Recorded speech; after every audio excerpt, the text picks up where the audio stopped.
ওকে, তো হাউসফুল 5 আজকে রিলিজ হয়ে গেছে। তোমরা যারা জানো যে এটা দুটো ক্লাইম্যাক্সের দুটো সিনেমা রিলিজ হয়েছে, হাউসফুল 5A, হাউসফুল 5B।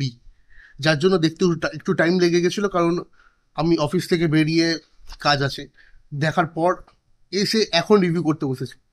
তো দুটো সিনেমা দেখার পর, দুটো ক্লাইম্যাক্সের দুটো পার্ট অ্যাকচুয়ালি দেখার পর বেশি কিছু নেই। ক্লাইম্যাক্সের জাস্ট 20 মিনিট আগে থেকে জাস্ট মার্ডার মিস্ট্রি যেটা ছিল সেটা চেঞ্জ করা, দুটো হাউসফুল 5A অ্যান্ড 5Bতে ক্লাইম্যাক্সের মার্ডার মানে যারা ইয়ে করেছিল ওইটা একটু চেঞ্জ করা। আমি স্পয়লার দেবো না, বাট ওটা তোমরা হলে দেখেই বুঝতে হবে। এবার সিনেমাটা কেমন লাগলো আমার, আমি সেইটা জাস্ট মানে এক্সপ্লেন করতে এসেছি আর কি। প্রথম কথা বলি, 5A 5B এরমভাবে রিলিজ করা আমার সিনেমা দুটো দেখার পর কোনো মনে হয়নি যে এইটা দুটো এরমভাবে ক্লাইম্যাক্স দিয়ে শ্যুট করা বা দুটো রিলিজ করা কোনো দরকার ছিল। একটা রিলিজ করতে পারতো, এটা জাস্ট প্রমোশনাল স্ট্র্যাটেজি প্লাস টাকা ছাপানো, আর কিচ্ছু না, আর কোনো কারণে এটা। হাউসফুল ব্যাপারটাই হচ্ছে যে প্রথম থেকে হাউসফুল সিনেমাটার নামটাই দেওয়া, কারণ এর মধ্যে ভর্তি ভর্তি লোক আছে, ভর্তি ভর্তি অ্যাক্ট্রেস আছে। এখানেও সেম জিনিস, প্রায় 20 জনের ওপরে অ্যাক্ট্রেস আছে, তোমার ভর্তি দেখতে হবে তুমি। এক গাদা লোক আছে, কোনো প্রবলেম নেই।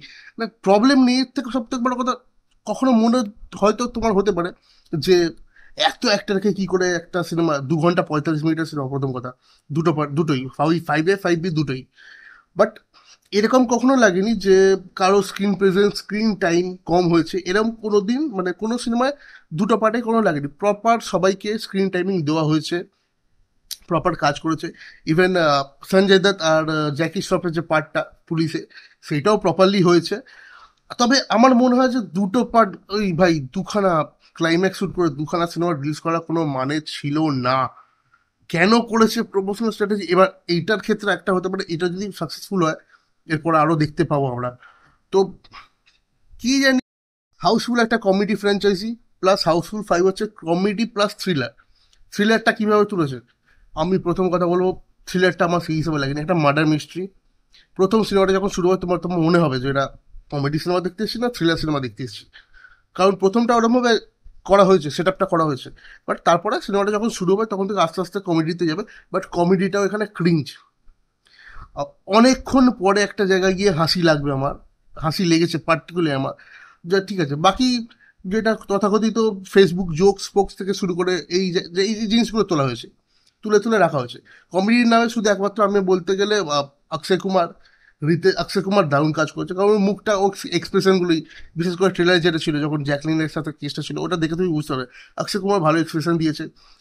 রিতেশ দেশমুখকে রাখা হয়েছে এরকম কাইন্ড অফ এরকম যে ও কনফিউজ, মানে লোককে কনফিউশন করাতে জানে কিভাবে কি করতে হবে। তুমি সিনেমাটা দেখলে বুঝতে পারবে অ্যাকচুয়ালি যে একটা কথার 2-4 রকম উত্তর কি করে হতে পারে, সেটা রিতেশ দেশমুখ দিয়েছে, আর কিছু নেই। অমিতাভ বচ্চন বেকারই ছিল, বেকারই ছিল।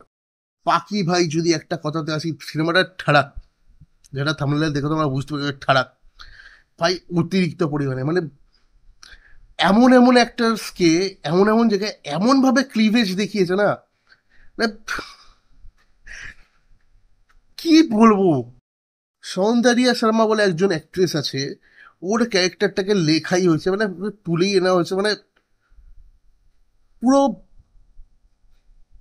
Adult kind of. এটা ফ্যামিলি ফ্রেন্ডলি সিনেমা বলছে, বাট মানে তুমি দেখতে দেখতে নিজের বিরক্ত হলো যে কেন ভাই, কি হচ্ছে, বারবার ক্লিভেজ দেখানো, বারবার এমন এমন শর্টস। বন্দুক নিয়ে একটা, আমি বলে দিচ্ছি, বন্দুক নিয়ে একটা শর্ট আছে লাস্টের দিকে গিয়ে, ওটা দেখলে তুমি বুঝতে পারবে যে কেন, মানে জামা উঠে যাচ্ছে, ক্লিভেজ দেখানো, মানে একটা ঠাড়কিনেসের একটা ব্যাপার আছে যে অ্যাডাল্ট কমেডি ঠিক আছে। বাট হাউসফুল 5-এর প্রথমের দিকে অ্যাডাল্ট কমেডি ছিল যে কিউট থাকলে লাঙ্গুরস, হ্যাভ মাই আঙ্গুরস, যে ডায়লগটা ছিল হাউসফুল 2-তে। বাট সেখান থেকে করতে করতে এসে এতটা ঠাড়কির দিকে চলে গেছে না, ফ্যামিলি ফ্রেন্ডলি হলেও ফ্যামিলিকে নিয়ে দেখা একদমই যাবে না।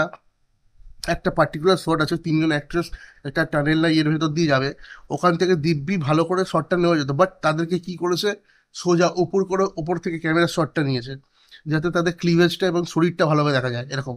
ওটা আমার যথেষ্ট বিরক্তিকর লেগেছে। কি কারণ আমি দোস্তানার ডাইরেক্টর, গানগুলো সিনেমার মধ্যে খুব একটা দরকারি ছিল না, বাট গানগুলো খুব একটা তোমাকে বোরও করবে না, হুটার আসবে। বাট বোরও করবে না, গানগুলো খারাপ গান না, লালপরি থেকে শুরু করে আরও দু চারটে গান আছে, ওগুলো বোর করবে না। মিডলে মিডলে কিছু জায়গায় বোর লাগতে পারে, যে বেশি মার্ডার মিস্ট্রিটাকে বেশি কমেডির থেকে স্ট্রেচ করা হয়েছে বেশি, মার্ডার মিস্ট্রি হেনা তেনা নেই, তো ওই জায়গাগুলো একটু বোর লাগতে পারে। বাকি দেখতে চাইলে দেখতে পারো, ফ্যামিলির সাথে যেও না, এটা আমি বলবো। ফ্যামিলির সাথে যাও না, বন্ধু বান্ধব গার্লফ্রেন্ডের সাথে যেতে পারো। থার্কিনেসের একটা আলট্রা প্রো ম্যাক্স লেভেলে গেছে এটা সিনেমা। বাকি সিনেমাটা ওয়ান টাইম ওয়াচের জন্য ঠিক আছে। যদি 5B দেখতে চাও কোনো প্রবলেম নেই, 5A দেখতে চাইলেও কোনো প্রবলেম নেই। এমন না যে তোমাকে দুটো সিনেমাই দেখতে হবে, কোনো দরকারও নেই ভাই টাকা খরচা করার। হ্যাঁ তারা কোনো খরচা মানে কি দরকার আছে দুখানে দুখানে একই মানে দুটো আলাদা আলাদা ক্লাইম্যাক্সের জন্য স্টোরি লাইন তো সেম, জাস্ট ক্লিয়ার আলাদা, আর কিছু না। তো সেই জন্য আমার রেকমেন্ডেশন যে দুখানা দুখানা দেখার কোনো দরকার নেই, কোনো মানে হয় না দেখার। যাও, দেখো বন্ধু বান্ধবদের সাথে, গার্লফ্রেন্ডের সাথে যাও, দেখো, এনজয় করো। ফ্যামিলির সাথে একদম না, মানে অ্যাডাল্ট জোকের একটু আলট্রা প্রো ম্যাক্স লেভেলে চলে গেছে। তো এইটাই হচ্ছে আমার বক্তব্য। হাউসফুল 5A 5B দুটো বেরিয়েছিল। এবার তোমরা যারা নতুন আছো চ্যানেলটাকে সাবস্ক্রাইব করো, বেল আইকনটা প্রেস করো। যারা দেখলে দুটো বা একটা যারা দেখেছো তারা কমেন্ট সেকশনে জানো কেমন লাগলো। বাকি আমি বলবো দুটো দেখার কোনো দরকার নেই ভাই, যে কোনো একটাই দেখতে পারো। হ্যাঁ না কিছু না, কমেডি সেই লেভেলের কিছু হয়নি, দেখে নিতে পারো।